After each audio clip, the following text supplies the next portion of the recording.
డబ్బు, అనారోగ్యం, ఉద్యోగం, వ్యాపారం అప్పులతో బాధపడుతున్నారా? వెంటనే ఈ వెబినార్ లో జాయిన్ అవ్వండి.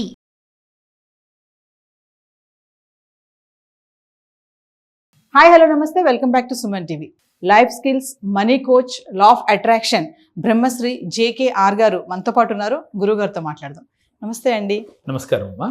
గురుగారు, మీరు ప్రీవియస్ వీడియో చెప్పినట్టు చిట్టి తంత్రాల్లో భాగంగా ధనధాన్య వృద్ధి కొరకు మరి అశోక వృక్ష రెమెడీ ఏమైనా చెప్తున్నారా మా వ్యూవర్స్కి ఈరోజు? తప్పకుండా. అంటే వాస్తవంగా మీకు చెప్పే ముందు ఒక్క విషయాన్ని క్లారిటీ కూడా మనం తెలుసుకోవాలరా. అశోక వృక్షము అంటేనే శోకము లేనిది అని అర్థం అమ్మ. అసలు అశోక వృక్షం కింద బుద్ధ భగవానుడు ధ్యానం చేశాడు, తెలుసా? అవును, అందరికీ తెలుసు కదా. అంటే ఆయనకి జ్ఞానం ప్రసాదించడం కోసం అశోక వృక్షాన్ని ఎన్నుకున్నాడు. అశోక వృక్షం యొక్క ప్రత్యేకత జనాలకు తెలియదు, అంటే కొంతమందికి తెలుసు. అయితే అది ఏం చేయాలి? అశోక వృక్షాన్ని తాళపత్ర గ్రంథాల్లో నిగూఢంగా దాగి ఉన్నది. ఇది కూడా చిట్టి తంత్రాలు అంటే ఇందాక మనం చెప్పుకున్నాం, చిన్నగా రెమెడీ అనే చిట్టి తంత్రాలు. అందుకని దాంట్లో మనకేమి తంత్రం అంటే మనం చెప్పేదే కదా, చిట్టి అంటే చిన్నగా అని అర్థం. ఈ చిట్టి తంత్రాల్లో భాగంగా ఈ అశోక వృక్షం యొక్క ప్రత్యేకత, శోకము అనేది ఉండదమ్మా ఎవరింటి దగ్గర అయితే అశోక వృక్షాలు ఉంటాయి ఆ ఇంట్లో. అందుకని ఈ అశోక వృక్షాన్ని గుమ్మం ముందు, అంటే గుమ్మం ముందు అంటే మరీ ముందు కాకుండా పెరట్లో ఆ ఇంటి ఆవరణలో అశోక వృక్షాలు పెంచడం వల్ల ఆ ఇంటికి నెగిటివ్ ఆరా రాదు, శోకము ఉండకుండా ఉంటుంది, బాధలు లేకుండా ఉంటాయి అని అర్థం. అయితే మరి అశోక వృక్షంతో ఎలాంటి రెమెడీ చేయాలి అని అంటే, మనం చాలాసార్లు బిర్యానీ ఆకులు ఇలాంటి వాటి గురించి కూడా చెప్పుకున్నాం. అయితే అశోక వృక్షం గురించి చాలా తక్కువ మంది చెప్తుంటారు. ఇది చాలా మందితో నేను చేయించాను. ఈ అశోక వృక్షం అనేది ఏం చేయాలంటే, అవకాశం ఉన్న వాళ్ళు పెరట్లో కానీ ఆ ఇంటి ముందు కానీ పెట్టుకోవాలి. సపోజ్ వాస్తు ప్రకారం మనం ఈదిపోటు ఉందనుకోమ్మా, ఏ ఇంటికన్నా ఆ ఇంటి ఈదిపోటు ఎదురుగా అశోక వృక్షం పెడితే ఇంటికి ఈదిపోటు తగలదు. అంటే మొత్తం తగలదా అంటే 50% ఆ వృక్షం తీసుకుంటాం. అంటే ఈదిపోటును సైతం జయిస్తుంది. అప్పుడు వాస్తు దోషాలు లేకుండా ఇంట్లో ప్రశాంతంగా ఉండొచ్చు. ఒకటి. అలాగే ఇదే అశోక వృక్షం ఆకులని తీసుకొచ్చి మీరు పూజా మందిరంలో పెట్టి గంధ సింధూరంతో స్వస్తిక్ వేసి ఆ అశోక వృక్షం ఆకుల్ని పూజా మందిరంలో పెట్టి భగవంతుడి దగ్గర పెట్టి మీరు మెడిటేషన్ చేయాలి. ఎక్కడ ఏది చేసినా ధ్యానం చేయాల్సిందే. ధ్యానము అంటే మహానుభావులు ఎంతో మంది, అంటే బుద్ధ భగవానుడు కావచ్చు, రమణ మహర్షి కావచ్చు, ఎంతోమంది ధ్యానం చేసిన తర్వాతే మన జీవితం ఏంటి, మనం ఏమిటి అనేది వారు తెలుసుకోగలిగారు. మనం కూడా ధ్యానం చేస్తే అల్టిమేట్గా మనం ఏంటో తెలుసుకోవచ్చు. అంటే దీంట్లో మీకు ఒకటి చెప్పాలనుకుంటున్నాను. ఏంటి అని అంటే, నా అల్టిమేట్ ఏంటి అంటే నేను ఏం సాధించాలనుకుంటున్నాను అంటే, దీంట్లో మనం డివేట్ అయినప్పటికీ కూడా ఇక్కడ విషయం చెప్పుకోవాల్సింది ఏంటంటే, మనం ధ్యాన మందిరం కట్టాలి అనేది నా సంకల్పం. ఎందుకని? ప్రతి ఒక్కరూ రోజు ధ్యానం చేయాలి. ధ్యానంలోంచి మనిషికి మానవత్వం అనేది బయటపడుతుంది, సద్భావన ఏర్పడుతుంది, ప్రతి ఒక్కరూ ఆనందంగా ఉంటారు. మీకు ఆనందం కావాలా? అలాగే జీవితంలో కష్టాలు లేకుండా ఉండాలా? జీవితం అంతా సుఖంగా ఉండాలా అంటే ధ్యానం చేయాలి.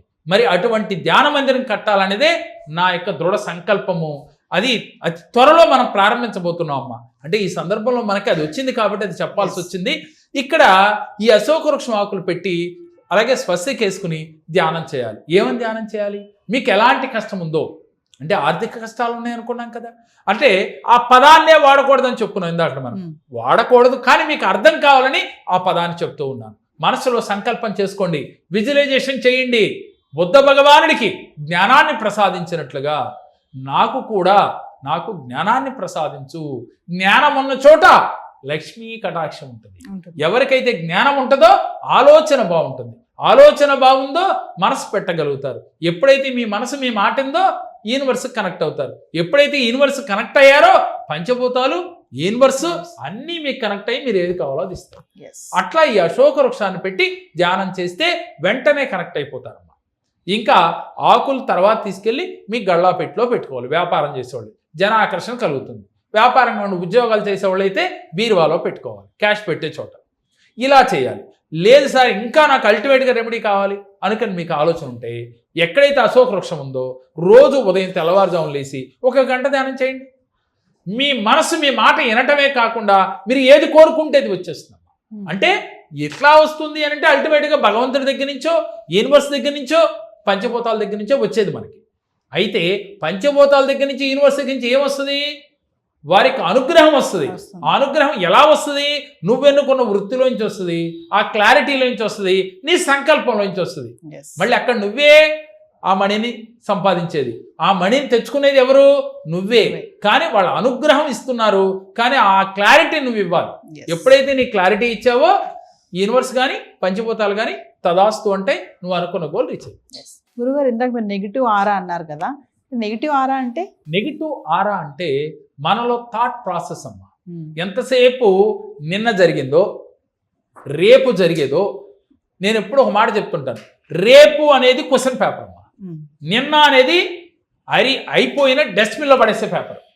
అంటే అయిపోయింది అది డస్ట్బిన్లో వేసేది. రేపు క్వశ్చన్ పేపర్. ప్రజెంట్లో ఉన్నానే నెగిటివ్ అనేది తాకదు, అదే నెగిటివ్ ఆరా. నీలో నెగిటివ్ ఆరా ఎప్పుడు వస్తుంది? నిన్నట్లోనో రేపట్లోనో, లేదా పక్కింటోడి గురించో ఎదురింటోడి గురించో, లేదా నిన్న ఏదో జరిగిపోయింది ఇది ఏమవుద్దో, రేపు ఏమవుతానో అని ఆలోచిస్తే నెగిటివ్ ఆరా. ముందు అది వదలాలంటే ఇలాంటి చిన్న చిన్న చిట్టి తంత్రాలు మీరు పాటించి అద్భుత విజయాలు సాధించవచ్చు. దేనికైనా మెడిటేషన్ ఖచ్చితంగా చేయాలి. నమస్తే గురుగారు. నమస్తే తల్లి. నా పేరు మహేశ్వరి. నేను ఇదివరకు చాలా సమస్యలు ఉండేదాన్ని, కానీ జేకే సార్ దగ్గర వచ్చిన దగ్గర నుంచి కూడా చాలా సమస్యల నుంచి గట్టెక్కాను. నేను అన్ని విధాలా చాలా మంచి జరిగింది నాకు. అందుకే నా పిల్లల గురించి కూడా మళ్ళీ నేను సార్ దగ్గర వచ్చాను.